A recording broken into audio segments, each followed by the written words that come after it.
오늘 말씀은 예수님의 생애 이 30번째 시간입니다. 오늘 말씀해 보게 되면은 두 부류의 사람이 나옵니다. 한 사람은 바리새인이고 다른 한 사람은 죄가 많은 여인이라고 불리우는 사람입니다.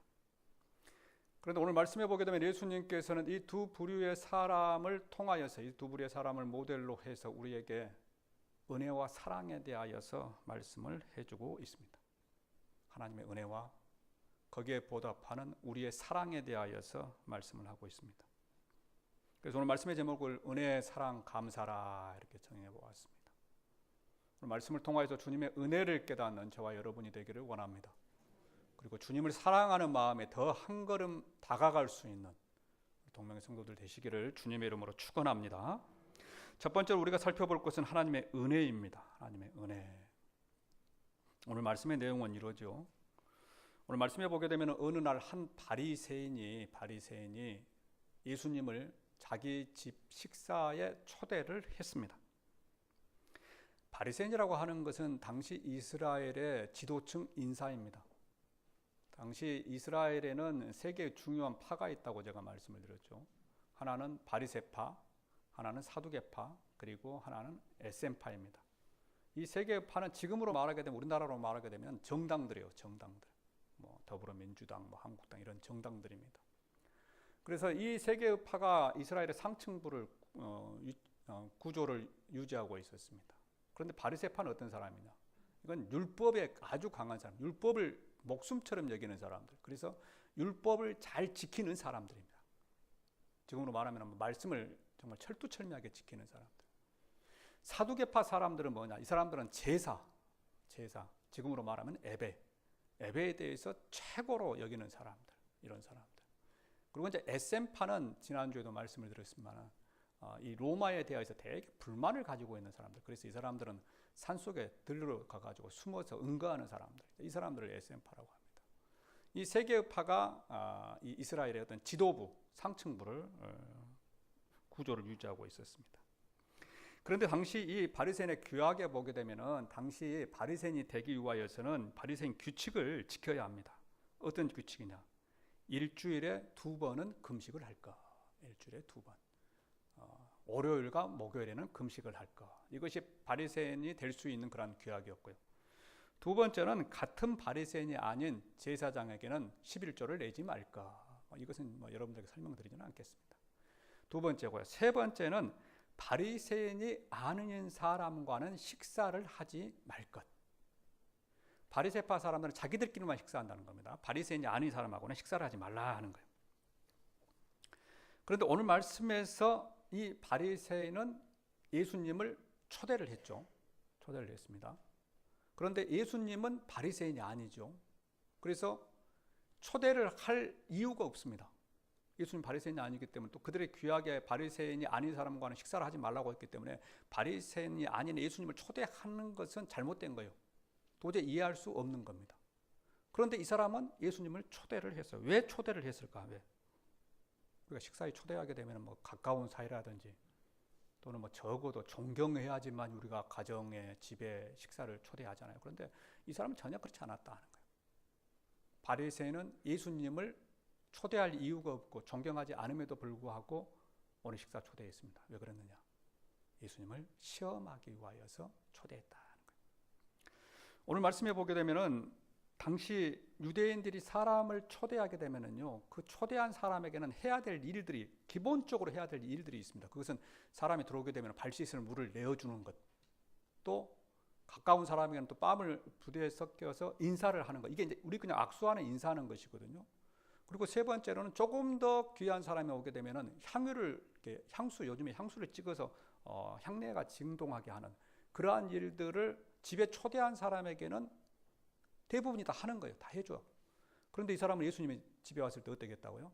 하지 않았다는 겁니다. 하지 않았어요. 이러한 일들을 하지 않았어요. 그리고 39절에서는 이렇게 이야기를 합니다. 예수를 청한 바리새인이 그것을 보고 마음에 이르되 이 사람이 만일 선지자라면 자기가 만지는 이 여자가 누구며 어떠한 자 곧 죄인인 줄 알았으리라. 39절에 이건 바리새인이 한 이야기예요. 이것은 제가 조금 이따가 다시 설명을 드릴게요. 이런 것들을 봤을 때 이 바리새인이 예수님을 초대한 것은 뭐 존경해서 또 가까운 사이에서 초대한 것이 아니다는 거예요. 도대체 이 예수님이 누군가? 예수님은 여러 가지 기적을 일으키고 다니고 많은 사람들이 그 예수님을 지금 따라다니는데 도대체 이 예수님이 누군가, 내가 이것을 한번 좀 테스트해 보겠다, 확인해 보겠다 하기 위해서 예수님을 초대했다는 것입니다. 그런데 그 집에 문제가 발생했습니다. 그곳에 한 여인이 들어오는 거예요. 한 여인이. 37절에 그 동네에 죄를 지은 한 여자가 있어. 죄를 지은 여자. 죄를 지었다고 하는 것, 그 죄가 무엇이다라고 하는 것에 대해서는 성경에서 말씀하지는 않습니다. 그런데 그 당시의 사회적 편견을 보게 되면은 이 여인은 창기였을 것이다. 창기였을 것이다. 당시 이 사람들, 유대 사회에서 죄인이라게 공공연하게 지적되는 사람들이 있어요. 남자는 대부분이 세리.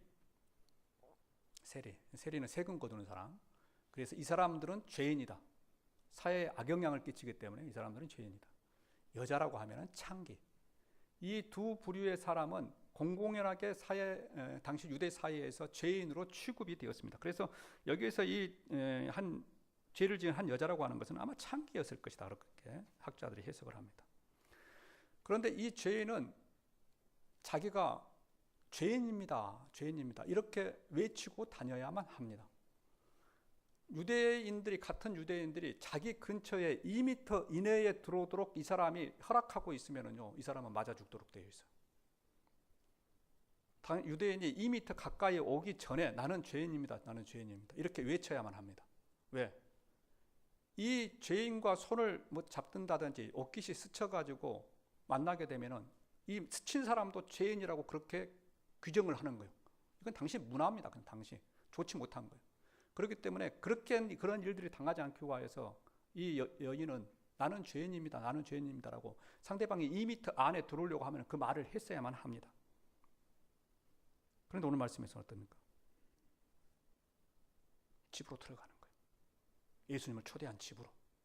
그것도 수많은 사람들이 있는데, 그것도 예수님을 초대한 사람이 누구예요? 창기를 제일로 싫어하는 율법주의자. 바리새인이 초대한 그 집에 이 사람은 그냥 무턱대고 들어갔다 하는 것입니다. 그리고 어떤 행동을 하느냐? 38절에 보면 예수의 뒤로 그 발 곁에 서서 울며 눈물로 그 발을 적시고 자기 머리털로 닦고 그 발에 입 맞추고 향유를 부었다. 당시 여인이 머리를 풀어 헤쳤다고 하는 것은 이것은 침실에서나 하는 행동입니다. 그런데 이 여인은 예수님 앞에 가서 자기 머리털을 풀어서 예수님의 발을 닦아드리고 향유를 뿌리고 입맞춤을 하고 이러한 일들을 했습니다. 이것을 보고 바리새인이 한 이야기가 아까 우리 39절 말씀이에요. 예수를 청한 바리새인이 그것을 보고 마음에 이르되 이 사람이 만일 선지자라면 자기를 만지는 여자가 누구며 또 죄인인 줄을 알았으리라. 여러분들 이 말씀을 잘 이해를 해보시면요, 바리새인은 지금 예수님을 초대를 해가지고 지금 옆에 이 창기가 와서 죄인이 와서 만졌습니다. 그러면은 예수님께서 이 사람이 죄인이라고 하는 것을 알았다고 한다면은 예수님은 선지자가 되는 거예요. 선지자. 그러면은 예수님은 당연히 이 여인을 밀어내야 되죠. 왜? 자기 몸 가까이 오면은 예수님도 죄인이 되는 것이기 때문에 밀어내야 합니다. 그래서 바리새인이 볼 때에 이 여인이 가까이 오는 것을 예수님이 밀어내면은 바리새인은 예수님이 선지자라고 하는 것을 인정하는 거예요. 이제 인정하는 거. 그런데 이 죄인이 와가지고 예수님에게 가까이 하고 몸에 손을 대도 예수님이 밀어내지 않으면은 예수님은 이 사람이 죄인이라고 하는 것을 모른다는 겁니다. 모른다는 거예요. 그러니까 바리새인이 생각하기에는 예수님이 선지자가 아니라 하는 거예요. 선지자가 아니라. 이 말씀이 좀 이해가 되십니까? 오늘 말씀의 해석에 있어서 이 부분이 아주 중요합니다. 바르게 해석하기 위해서는. 그래서 예수님이 이 여인을 밀어내야만 해요. 밀어내야만 합니다. 그래서 바리새인은 지금 그걸 보고 있는 거예요. 도대체 예수님이 지금 선지자냐 선지자가 아니냐, 저 사람이 하나님의 아들이냐 아니냐, 저 사람이 메시아냐 아니냐 하는 것을 지금 확인하기 위해서 있는데, 그때 마침 이 죄인이 왔어요. 여인이 와가지고 예수님에게 접근을 합니다. 몸에 터치를 합니다. 그러면 예수님이 그 여인을 밀어내야 합니다. 밀어내야 돼요. 자, 한번 생각해 보십시오. 예수님께서 이 여인이 창기고 죄인이라고 하는 것을 몰랐을 리 없습니다. 알고 계시죠. 그래서 그것을 밀어내지 않으면은 바리새인이 예수님을 선지자가 아니라고 하는 것도 예수님은 다 알고 계셨습니다. 그래서 예수님께서는 자신이 인정받기 위하여서는, 자신의 명예가 손상되지 않기 위하여서는 이 여인을 밀어내야만 합니다.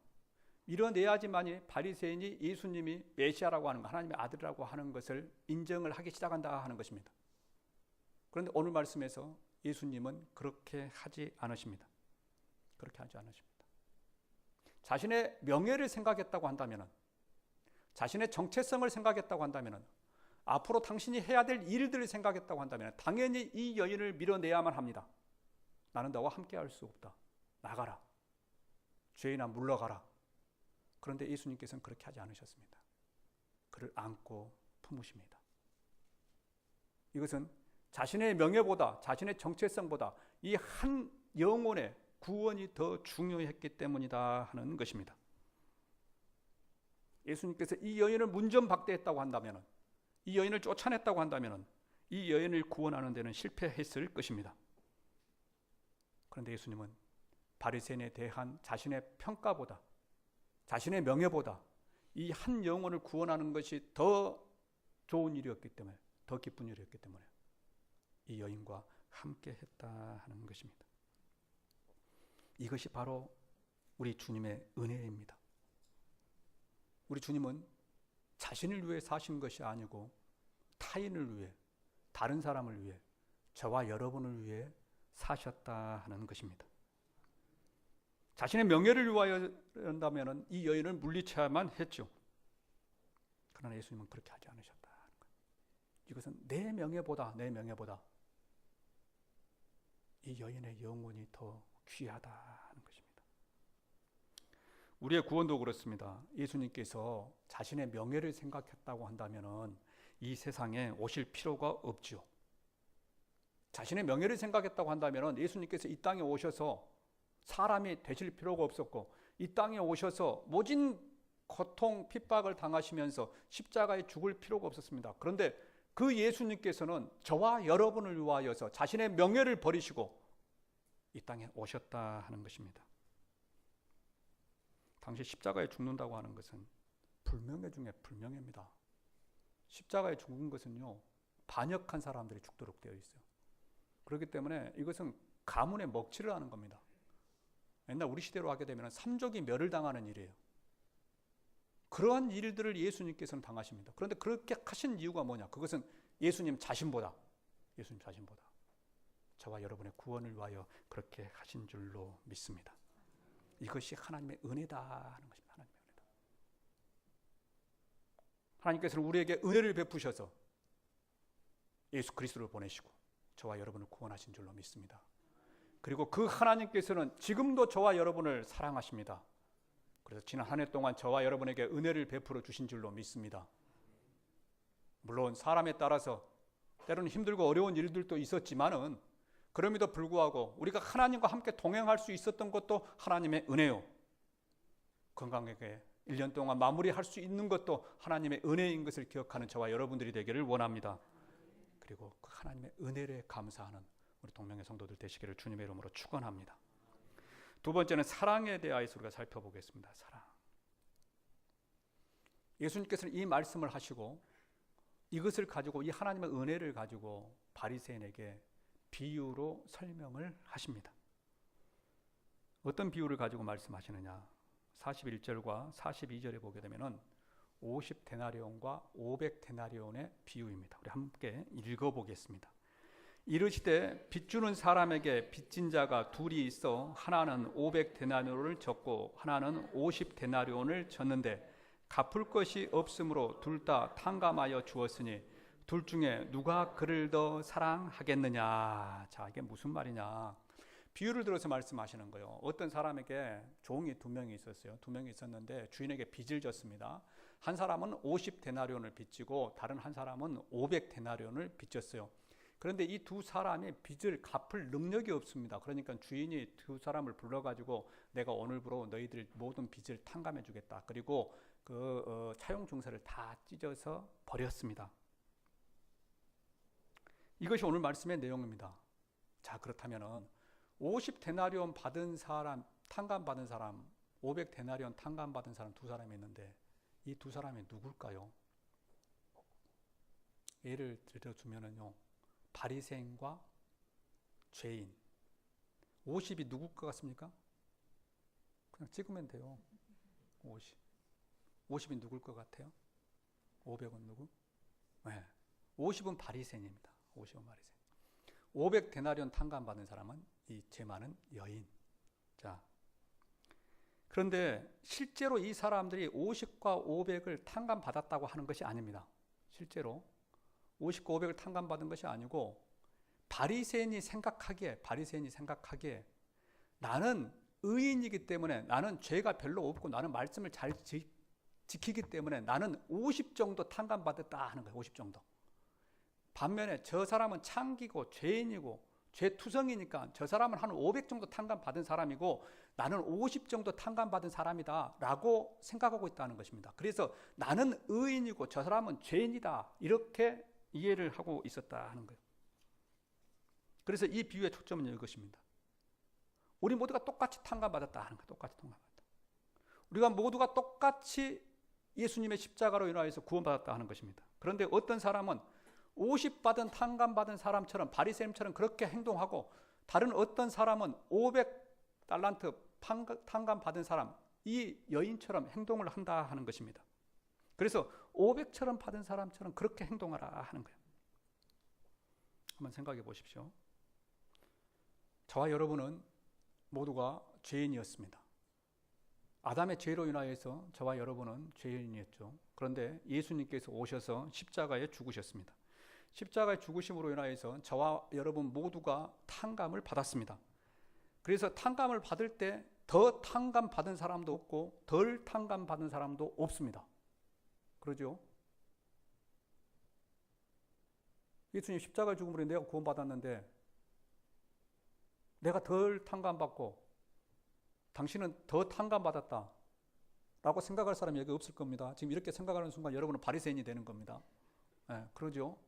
똑같이 십자가로 인해서 내 목숨 한 생명 구원받았습니다. 그래서 저와 여러분은 모두가 다 똑같이 구원을 받은, 탕감받은 사람입니다. 그런데 어떤 사람은 나는 50 받았다 라고 생각하고 살아가는 사람이 있는 반면에 어떤 사람은 나는 500 탕감받았다 라고 생각하면서 살아가는 사람이 있다 하는 것입니다. 오늘 말씀에 보게 되면 이 여인이 그래요. 이 여인은 자기가 죄인이라고 하는 것을 알았습니다. 나는 죄인이다. 나는 죄인이었기 때문에 사람들이 나와 함께하지 않는다 하는 것을 알았습니다.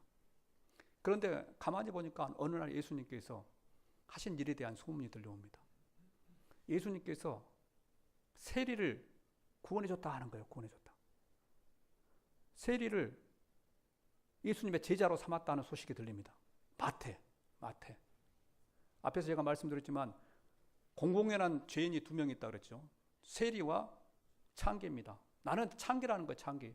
그래서 나는 죄인이라고 살아가는데 소문에 예수님께서 마태, 세리, 그 죄인이라고 여기고 있는 사람을 예수님께서 품으시고 안으시고 구원해줬다는 소식이 들리는 거예요. 그 소식을 듣고 나니까 이 여인의 마음이 쿵쾅쿵쾅 뛰기 시작했습니다. 야, 저분이 세리도 구원했다고 한다면 나도 구원하겠다. 나도 구원하겠다. 그래서 그가 예수님 앞에 죽자사자 달리는 겁니다. 죽자사자. 바리새인들은 오지 말라. 다른 사람들은 손에 접촉을 하게 되면 죄인이 되기 때문에 못 들어오게 하는데 이 사람은 죽기 살기로 그 좁은 공간에 비집고 예수님께 나와서 그 하나님께서 부어주신 은혜가 감사해서 자기가 가지고 있는 향유를 부어 예수님 발에 적시고 자기 머리를 풀어서, 다른 사람이 뭐라고 해도 상관없다, 나는 머리를 풀어서 예수님의 발을 씻기고 울면서 눈물로 예수님께 감사의 표현을 했다는 것입니다. 감사의 표현. 향유라고 하는 것을 성경의 다른 부분에서는 300데나리온이라고 합니다. 300데나리온.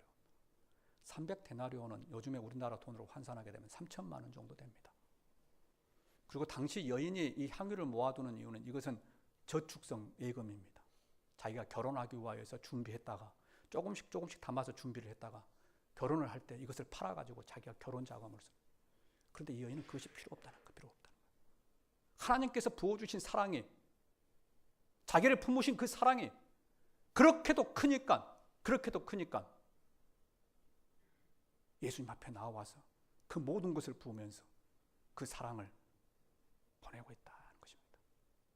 그런데 바리새인은 달랐어요. 그도 예수님으로 인하여서 구원받은 사람이지만 바리새인은 달랐어요. 예수님이 선지자이냐 아니냐, 예수님이 메시아냐 아니냐, 저 사람이 하나님의 아들이냐 아니냐, 이것을 확인하기 위하여서, 이것을 테스트하기 위해서 예수님을 식사에 초대했다는 것입니다. 그래서 예수님께서 말씀하시는 거예요. 바리새나 이 네 가지 없는 놈아, 이 네 가지 없는 놈아, 너는 내가 들어올 때에 발 씻을 물도 내지 아니하고 향유도 발라주지 아니하고 너는 나를 이렇게 문전박대 했다마는 이 여인은 내가 들어올 때에 44절부터 그러죠.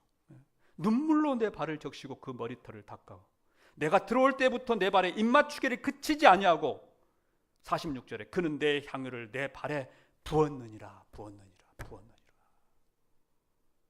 동명의 성도 여러분, 저와 여러분은 모두가 예수님의 십자가로 인하여서 탕감받은 사람들입니다. 그런데 그 탕감받은 것에 대한 우리의 사랑을, 하나님을 향한 우리의 사랑을, 예수님을 향한 우리의 사랑을 우리는 어떻게 표현을 하고 있습니까? 나는 500데나리온을 탕감받은 이런 사람인데, 이 죄인과 같은 사람인데 나는 의인이라고 생각하면서 50데나리온 탕감받은 사람처럼 살아가고 있는 모습이 우리의 모습은 아닌가요? 하나님을 사랑합니다. 예수님 사랑합니다. 말은 하지만 정말 우리 삶 가운데 있어서 우리 주님을 그렇게 사랑하고 있는 것인가요? 사랑은요, 말로 하는 것이 아닙니다. 말로 하는 사랑은 모두가 할 수 있습니다. 정말 내가 사랑한다고 하는 것은요, 행동에서 나오는 사랑이다 하는 것입니다. 우리 연인끼리도 그러지요. 여러분 연인끼리 말로 사랑한다 해보십시오. 그러면 그 사랑 안 믿습니다. 안 믿어. 하다못해 생일날 선물 하나 사줘야 됩니다. 성탄절 되면 선물 사줘야 돼요. 그래야지만 그것이 사랑의 표현입니다. 우리 주님을 향한 사랑도 그렇습니다. 말로만 사랑합니다. 아니다. 네 사랑을 내보여라 하는 겁니다. 내보여라. 동명의 성도 여러분, 사랑에는 행동이 따른다고 하는 것을 기억하시기를 바랍니다. 그래서 내가 주님께 무엇을 했는가, 어떻게 했는가, 지난 한 해 동안에 무엇을 했는가를 되돌아보면요, 내가 주님을 얼마나 사랑했는가를 우리는 가늠해 볼 수가 있습니다. 내가 하나님을 위하여서 어떤 행동을 했고, 내가 주님을 위하여서 어떤 봉사를 했고, 내가 주님을 위하여서 교회 청소를 얼마나 했고, 내가 주님을 위하여서 전도를 했고, 내가 주님을 위하여서 예배를 참석을 했고, 내가 주님을 위하여서 기도에 빠지지 않았고, 이러한 것을 봤을 때 내가 주님을 얼마나 사랑했는가 하는 것을 우리는 알 수 있다는 것입니다. 주님께 사랑을 내보이는 저와 여러분들이 되기를 원합니다. 2018년을 되돌아보면서 2019년에 더 뜨겁게 주님을 사랑할 수 있기를 원합니다. 교회는 여러분들이 해야 될 일들이 많이 있습니다. 교사, 찬양대, 식당 봉사, 차량 운행, 방송 담당, 교회 청소, 주차 안내 등등 여러 가지의 일들이 있습니다. 우리 교회는 참 좋은 교회입니다. 우리 성도님들이 참 좋은 성도. 저는 볼 때마다 새벽기도 나와 생각할 때마다 정말 너무 좋습니다. 다 좋습니다. 다 좋아. 근데 한 가지가 조금 부족한 것이 뭐냐? 우리 교회는 일하는 사람만 일을 하고 안 하는 사람은 안 한다는 거예요. 어떤 사람은 500데나리온 받은 사람처럼 일을 하는데 어떤 사람은 50인 것처럼 살아간다 하는 것입니다.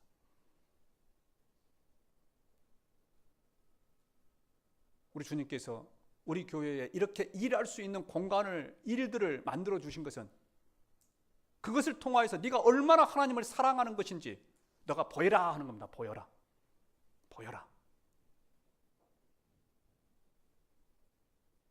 조금 더 열심을 냈으면 좋겠습니다. 특히 교회에서 내년도에는 교회 청소하는 분들 필요합니다. 방송실에서 담당 일하시는 분도 필요하고요. 또 내년도에는 차량 운행할 사람도 필요합니다. 요즘에 우리 최상고 집사님이 인도에 출장을 가서 제가 애들 태우고 다닙니다. 제가 애들 태우고. 물론 목사라고 못할 것은 없죠. 그러나 저도 주일 아침 되면 엄청나게 바쁜 사람입니다. 방송실 청년은 주일 아침 되면 고등부 방송 예배 준비해야 합니다. 그런데 아이들 또 태우러 다닙니다. 애비 잘못 만나고 그래요. 애비 잘못 만나가지고. 교회가 이래서는 안 된다 하는 겁니다. 이래서는 안 된다.